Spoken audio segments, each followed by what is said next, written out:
Hi, my name is Stacy Magadans. I'm one of the reference librarians here at CSUSB, and today I'm going to walk you through the basics of using Zotero. Zotero is a free citation management program. It helps you in two phases of your research process. First, as you are gathering your materials, it lets you keep them all in one place, organize them into folders, tag them, annotate them, highlight them, whatever organizational method is meaningful to you. And then when you are actually writing your project, it helps you to format your in-text citations and your complete list of works cited. Everything I'm going to cover today, as well as a lot more, is in our library guide on Zotero, which is at libguides.csusb.edu/Zotero. So let's get started. At the Zotero website, you'll need to download two little pieces of software. One is the main Zotero client, and the other is the Zotero connector for Chrome. I won't cover how to download the client. Hopefully you can install that on your own, but I do want to mention a couple of things about the connector that are a little confusing. So you click Install Connector, it takes you to the Chrome Web Store, you say Add to Chrome and give it permission, and then it adds it to your extensions tray up in your browser toolbar. Okay, but then what has happened to it? All right, you need to click that little puzzle piece to manage your extensions, and you see it's added it to the bottom of the list, and this push pin controls whether it appears or is pinned to my extensions tray there, and you can see it toggles on or off depending on whether I have that active. Also, click the three dots icon next to the connector and choose Options. Then go to the Proxies tab, and I recommend that you uncheck the box for Enable Proxy Redirection.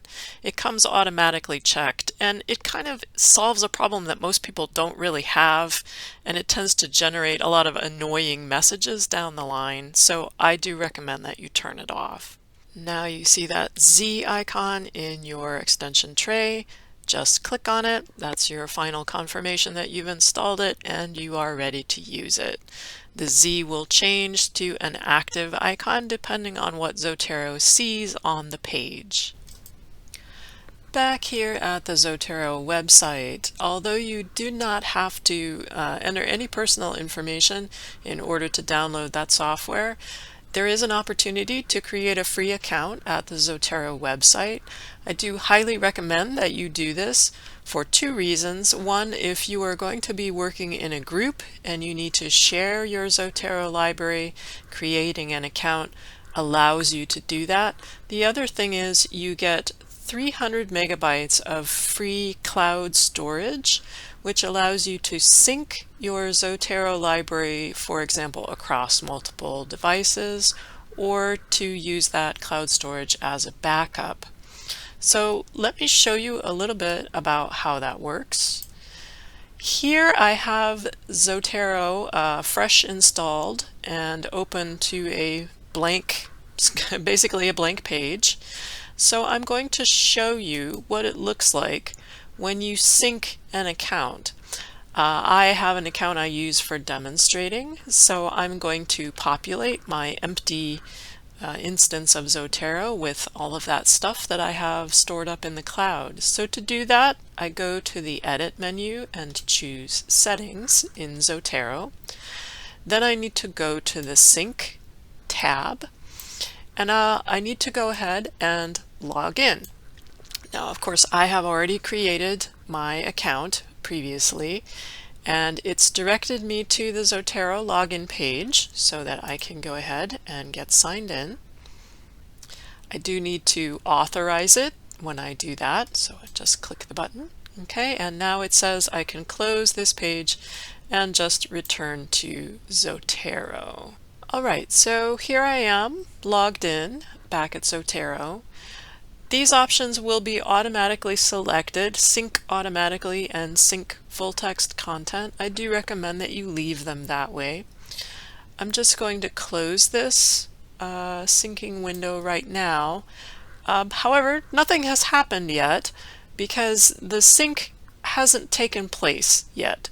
So over here on the side of the page, this little circular arrow icon means sync now or refresh my sync.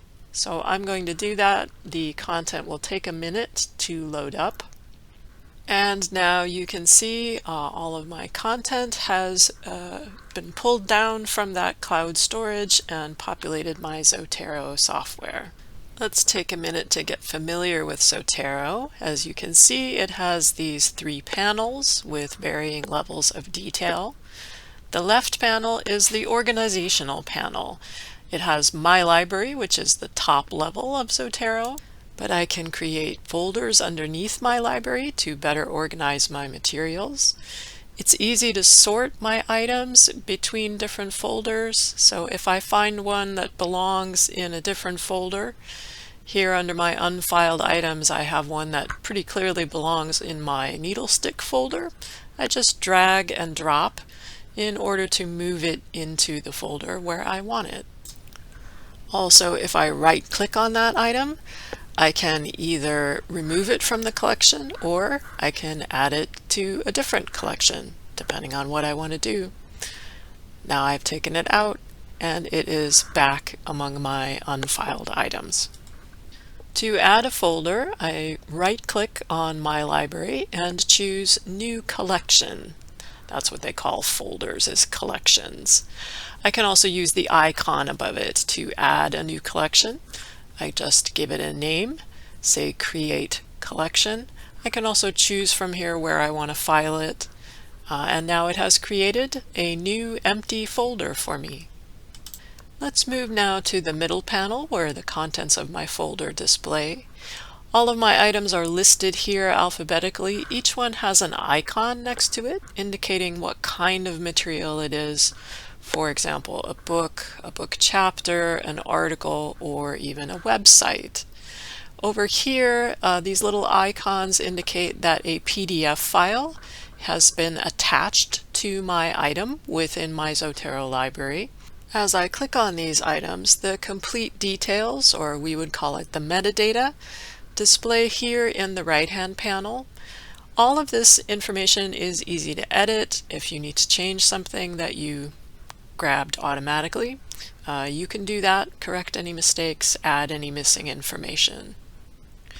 I can click the down arrow next to any item to display anything attached to it. So this one has a PDF attached. This one has only the record, no full text attached to that one. This one here has a PDF as well as a note that I have attached to it. To add a note to any item, I just click on its title, then click the New Note icon. You can do a standalone note, but I'm going to do an item note, meaning I've attached it to this item. And here in the right-hand panel, a blank window opens up. This is a small text editor where I can put any text that I want and do a little bit of basic formatting on it. You can display the complete text of any note just by clicking on it, and it will appear over there in the right-hand panel. In addition to the notes I've added, this item has the full text PDF of the article attached to it. So I can open that up just by double-clicking on it. Zotero has its own integrated PDF reader that comes specifically with tools to help you do things like highlighting or annotating by adding a sticky note. So if I choose the highlight option, I can change the color and then highlight any text I want to remember. I've made some prior annotations to this particular PDF, so I can view those by clicking the side panel. And here's everything that I've done. I can jump to any area just by clicking on it. I can change the text of any of my sticky notes, or I can delete a highlight. Let's go back. Notice that I can use this panel of icons at the far right of my screen to navigate through the different sections of information about the item I currently have highlighted in the center panel. So here I can jump to the abstract. Here's the attached PDF. There are the notes that I just mentioned. I haven't really talked about tags. You can see here that there are a number of tags. I can add my own. So for instance, there is a tag here that I added, which is my class number, course number. You can add any kind of tag that you want. So let me, for example, label this as being something I need for Professor Bartle's class. All of the content that I have in my Zotero library is searchable. So every tag, every note, every sticky note, and indeed the full text of every PDF I have in Zotero, I can search all of that. So let's say that I want to find everything that I have tagged or noted as being relevant for Professor Bartle's class. I need to position myself at the highest level of my Zotero library, so I click that My Library icon. Then here in the small search box, I want to make sure it's set at everything, and I type the text that I am looking for. So across everything that I have included, here are all of my tags, so a very useful tool for keeping you organized. You may be wondering, how did I get all of this content into Zotero in the first place? Let me show you how. For simplicity's sake, I'm going to open my blank demo folder. Let's imagine that I am doing my research for my paper. I am going to be gathering materials that might be useful to me. And so it's just simpler for me to position myself in Zotero in the folder where I want all those things to go. Of course, you can always change that later. I'm going to select one of the library's research databases. Zotero is very good at ingesting content from library research databases because they are rich in metadata and full text. Now that I have a list of results up on my screen, if I look at the Zotero icon in my toolbar, it has changed. Now it is looking like a folder. When I click on it, that folder message indicates it sees many things on the page that it is able to ingest. I can either choose all of them or choose them one by one. I actually prefer not to do it this way. I like to be a little bit choosier. So let's say I'm interested in this particular article. I clicked on it, so I'm displaying the full record. I know that it has the PDF file available to me. And once again, my Zotero icon has changed. Now it looks like a piece of paper, which is the icon for article. When I click on it, you can see here that it is saving this content into my demo folder. And if I toggle back to Zotero, now my demo folder is no longer empty. It has content, and here it has saved the metadata. All of this here it automatically gathered from that page, as well as the PDF, which I can now view in the reader. The steps for ingesting material are really the same, no matter what library database you are looking at. I'll just show you here with another search in a different database. So as you can see, I have another set of results. My Zotero icon has changed. I could choose to ingest everything on the page all at once, although I warn you it does take a minute to do. Or I can click into an individual article, and I know that the PDF is available here to me. I see my Zotero icon has changed because it recognizes an article on this page. I click it, and it adds the PDF here to my Zotero demo folder. So we've said that Zotero is very good at ingesting things with a lot of metadata, like the content of library databases, but how does it do with ordinary websites? So let's try this out on a well-known scholarly website. This is the Internet Encyclopedia of Philosophy. I will pick an entry from the encyclopedia, and here my Zotero icon has changed. It does recognize that there is something on this page. I click the icon and it adds the information here to my demo folder. So back here, I have the snapshot of the web page. I'll come back to that in a second. But let's look at the metadata that I'd grabbed from the web page. As you can see, in comparison to what it can grab from a library database, there's very little information here from the website. Now, problem one is that it has identified this as a blog post. I've never figured out why. Perhaps the platform is really a platform for running blogs, and they've just adapted it to be the encyclopedia. But, I'm just going to call it a web page because that's what it is. I have the title here, except this is also not quite right. The title of the page I was looking at is about Kant, but Internet Encyclopedia of Philosophy is the title of the entire website. So I need to kind of clean that up. And I don't have an author listed. Let's go back to this site and see if we can locate any more information that might help us. I'm going to go down to the bottom. So there is an author listed here. Now you may be asking yourself, there's an author listed here. Why did Zotero not grab the author's name? Well, here's why. Most web pages are very poorly tagged with metadata. So although there's text displaying here that says this is the author's name, there is no tagging system that Zotero can identify which says this is metadata, author first name, author last name. It's just an undifferentiated blob of text as far as Zotero is concerned.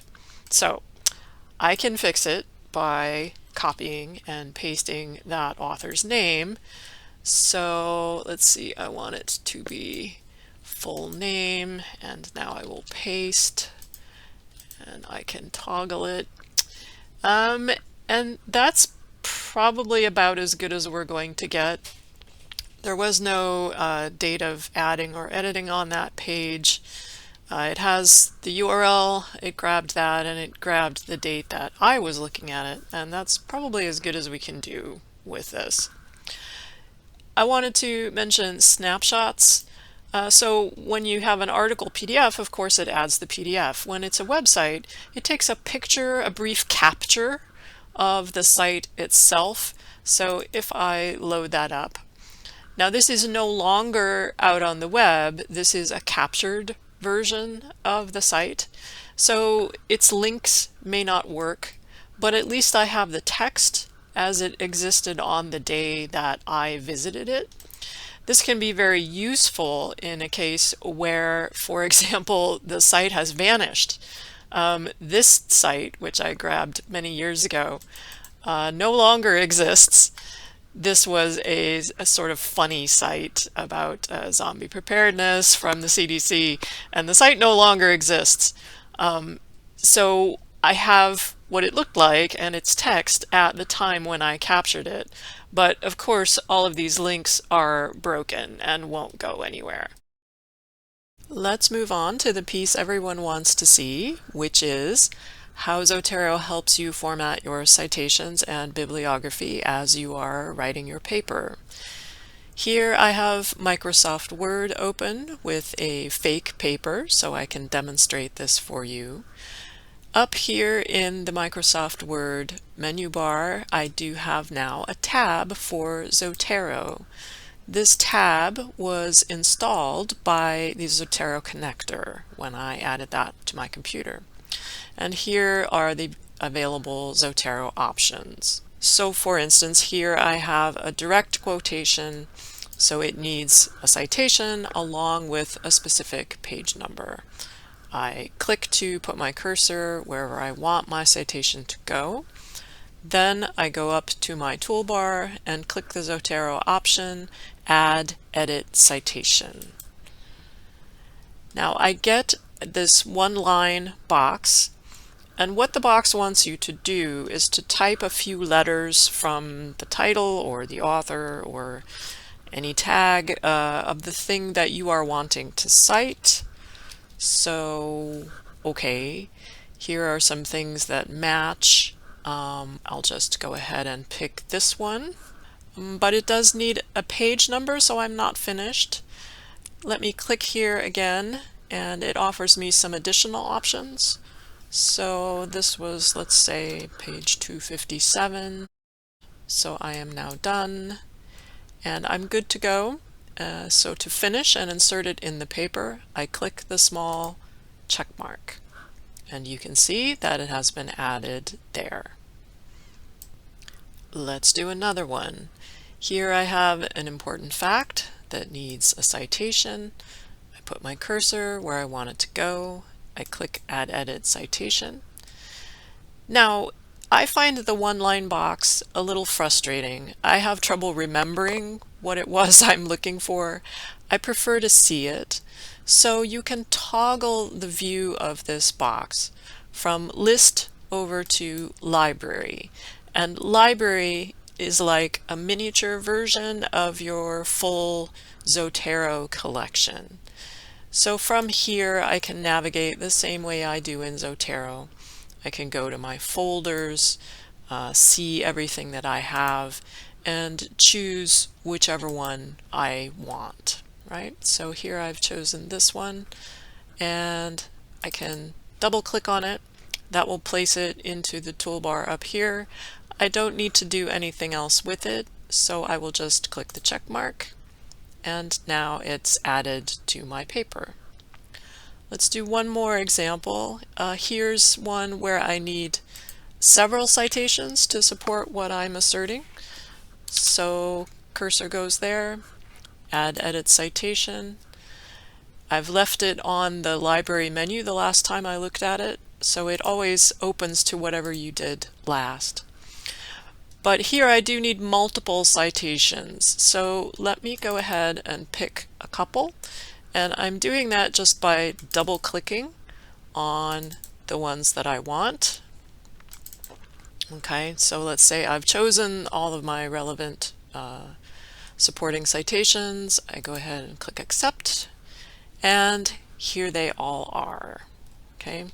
Now, those of you who are sharp-eyed may have noticed that there's something weird about one of those. Don't worry about it. We'll come back to it in a second. Let me, though, show you, now that we have done all of our in-text citations, we need to generate our bibliography, our full list of works cited for the end of the paper. So, similar to the way that we inserted citations, now we put our cursor wherever we want the full list of all works cited to go, and then we go and click Add Edit Bibliography. Now let me put this up so you can get the full view and watch. Ta-da! I love this. So here is the full list of everything that I inserted a citation for. Okay, so we had Wang, we had Kalbakova, here's Ali. All of those generated my list of works cited at the end. Okay, there they all are. What style are these in? Well, again, if you're sharp-eyed, you may have noticed that this is in APA style. That comes up as a choice the very first time that you open your Zotero tab in Word, the first time you start using it. But you can change that at any time by going to the Document Preferences button. So here you can see that I've chosen APA style 7th edition. But you can change it to anything that you want. These are some preloaded styles that come automatically with Zotero. There are others that you can add if one of these does not meet your needs. But you can change the format of this quite radically just by clicking. So let me show you the difference between an APA style citation and a Chicago style citation, which is quite different. It's put in little footnotes here down at the bottom of the page, and it's very much changed the way that the works cited list is handled. Okay, and to change it back, I just go and select the option I want. Let's return to the issue of this error. We can see here that this name is not capitalized correctly, and you may be tempted to try to type over it here. Don't do that. First of all, it's a band-aid fix.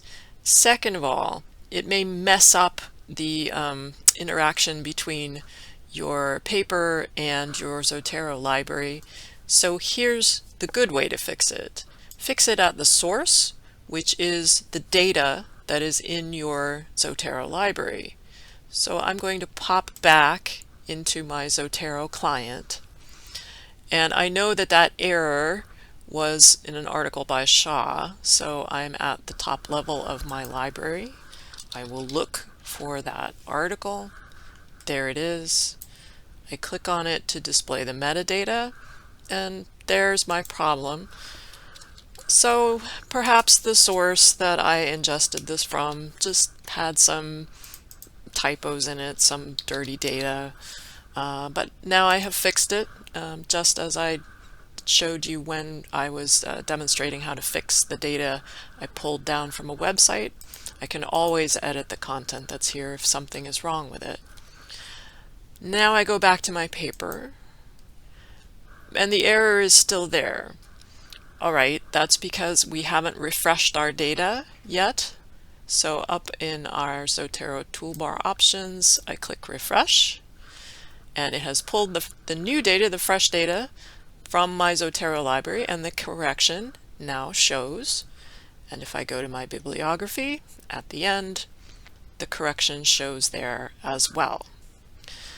However, there's still some issues here that we need to talk about. If you're familiar with APA style, this article title does not have correct capitalization in APA style. It's done in what's called title case, meaning all the important words are capitalized, and it shouldn't be. You can see some others here that are done correctly. They're done in what's called sentence case. Only the first word gets capitalized, or words after colons count. So that's correct. This capitalization is not correct. Why? Well, frankly, because Zotero is not good at fixing capitalization of this sort. So it is a best practice in your Zotero library when you are ingesting your data from like library databases and so on. It is a good practice to change the title capitalization to sentence case. So you can see here when I click on it, I'm right clicking and a menu unfolds. And one of the options here is to toggle the capitalization, either title case or sentence case. So I want to do that. I want to change to sentence case. Now it uncapitalized everything, right? So I don't want everything uncapitalized. I do still need a couple of letters. So that word that follows the colon, that one needs to be capitalized. And then also here I have some proper nouns, Black Americans, that do need to be capitalized. All right, so now we're good.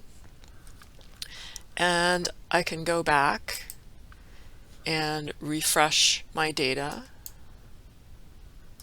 And you see now that the capitalization is correct. I also need to fix that on Stelkia. So let's show you that again. I'm in my library. I'm going to search for Stelkia, which has the errors. I found it. Here it is. I'm going to right click on that title field.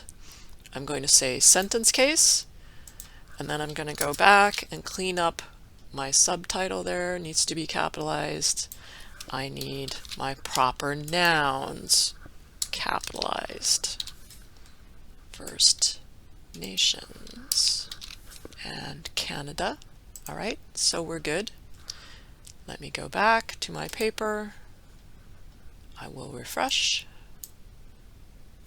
Okay, and now everything is clean and correct, and even better, it will be correct from now on. If I ever need to reuse one of these citations in another paper, I know that I have it all correct at the source. Now, one last thing I want to show you about formatting here. We've already seen Zotero is a wonderful tool. It can magically reformat your paper at the click of a button. However, let me point out, Zotero does not know whether your paper is formatted correctly. It does not know if your margins are right and your spacing and your headings. It does not know whether your citation should go inside the punctuation or outside of it. And in fact, in APA style, what I did was wrong because the period needs to go at the end of the citation. Okay, so that's on me. That's not on Zotero, because Zotero can't tell anything else about my paper. It can only say that this business here that's inside the parentheses and the list of works cited at the end is correct according to the style rules of the style that I chose for my paper. So keep that in mind. Zotero is a fabulous tool, but it cannot magically fix everything about your paper. Let's say now that I have finished my paper, I'm ready to turn it in or submit it for publication, whatever I'm going to do with it. I still have all of these dynamic links between my paper and my Zotero library. I don't necessarily want those to be active in the version that I'm giving to somebody else. So here's how you avoid that. You want to wait until you're completely finished. You're totally happy with the copy that you are going to turn in. And you're going to go up to File, and you're going to save an identical copy of this paper. It might be labeled Save a Copy, it might be labeled Save As. But here I have my file name for my paper is my Zotero paper. So I'm going to give my copy a slightly different name. I'll call it my Zotero paper final. And I will save that. So now I am looking at this identical copy that I made called final. And in this identical copy, I'm going to choose the option to unlink my citations.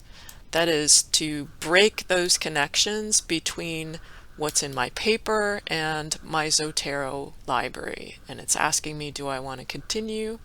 So yes, I do. And now I can't reformat anymore. I can't change the document format because there's just nothing there for it to change. It's no longer talking to my Zotero library anymore. All of these are just text on a page. But this non-linked, non-dynamic version is the one that you'll want to turn in to your professor or submit to your editor. Now, do remember that if you need to make revisions to a paper later on, you still have the identical copy here to work with that is still linked to your Zotero library. So even though this is the one I turned in, if I need to make revisions, do updates, whatever, I can go back to the version that is still linked, make my edits, add more citations, change it around, and I'll still be able to do that with the connections to my Zotero library intact. I wanted to go over one last housekeeping item. Although it's an excellent idea to sync your Zotero library up to the free cloud storage that a Zotero account supplies you, it's also a good idea, particularly if you're working on a major project, to do manual backups of your Zotero library that you could store offline. So here's how to do that.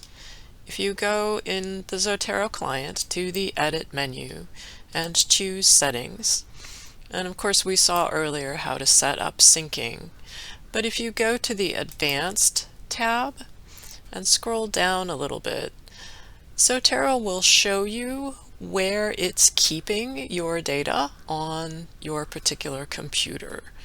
So Show Data Directory will take me to where all that data is being stored. So if I want to make a hard backup, I would just select everything in that folder, and I would then right-click on it, and I choose the option to copy it.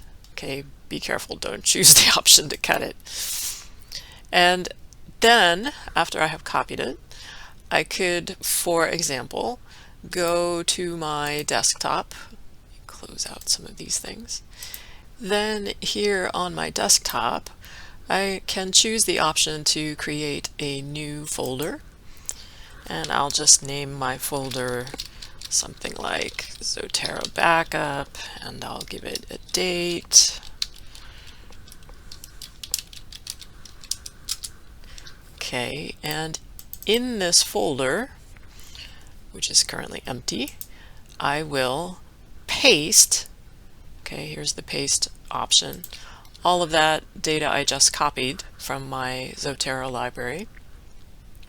And once that has finished backing up, you can then store that backup folder anywhere that you like to store things, whether that's on a hard drive, up in your own cloud storage, so that if anything happens to go wrong with your Zotero library, you accidentally make some sort of change you really didn't want to, it is possible to go back and restore it to the backup point on the date when you did that hard backup.